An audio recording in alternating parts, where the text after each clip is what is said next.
Big boss बघतोय असं वाटतच नाही, कुठली तर सिरियल चालू आहे असं वाटायला लागले. राखी आधीच बोलत होती, हा विशाल टाइमपास करतोय. बरं झालं हिला असंच पाहिजे. आता कोण कुत्र विचारणार नाही विशालला. म्हाताऱ्याच्या मागे झाली येडी खरकटी. दीपालीचे शब्द आठवले की नाही? औरत का चक्कर बाबू भैया और कुछ नाही. तर अशा प्रकारच्या भन्नाट कमेंट्स या प्रोमोवरती येत आहेत. चला तर बघूयात नक्की यांच्या दोघांमध्ये काय झालेलं आहे. तर रुचिताच्या पाठीमागे विशाल गेलेला होता तिला काहीतरी विचारण्यासाठी. त्यावेळेस रुचिता विशालशी व्यवस्थित बोललेली नाही आणि याच गोष्टीवरून यांच्यामध्ये वाद झालेला आहे की रुचिता सांगते ती माझी रिॲक्शन होती.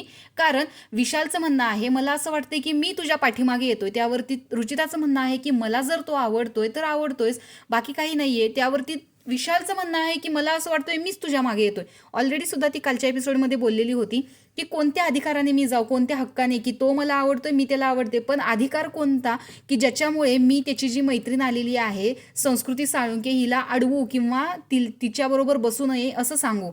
आणि रुचिताची ही गोष्ट तितकीच बरोबर आहे, कारण तिने असं काहीच प्रपोजल त्याच्यासमोर मांडलेलं नाहीये. फक्त आवडतं आवडतं एवढंच झालेलं आहे. पण विशाल इथे तिच्यासमोर हात जोडतोय की मी इथून पुढे तुझ्याशी बोलणार नाही, तुझ्या पाठीमागे येणार नाही, बस झालं जेवढं आहे ते. आणि कालच आपण पाहिलं की विशाल तिला सांगत होता मला सुद्धा माझा गेम खेळू दे, मला जे काय आहे माझ्या डोक्यात प्लॅनिंग प्लॉटिंग ते करू देत, ॲट द एंड मी तुझ्याकडेच येणार आहे, मी तुझाच आहे, असं काही त्यांचं बोलणं झालेलं होतं.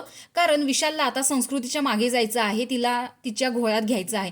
तर अशा पद्धतीचा विशालचा घाणेरडा गेम घरामध्ये चाललेला आहे. अनुश्री तर त्याच्या तावडीतून सुटली, तन्वी गेली, आता रुचिताचा नंबर. पण तिला किती जणांनी जरी सांगितलं तरी सुद्धा तिचं मन काही भरत नाही, ती शेवटी त्याच्याकडेच जाते.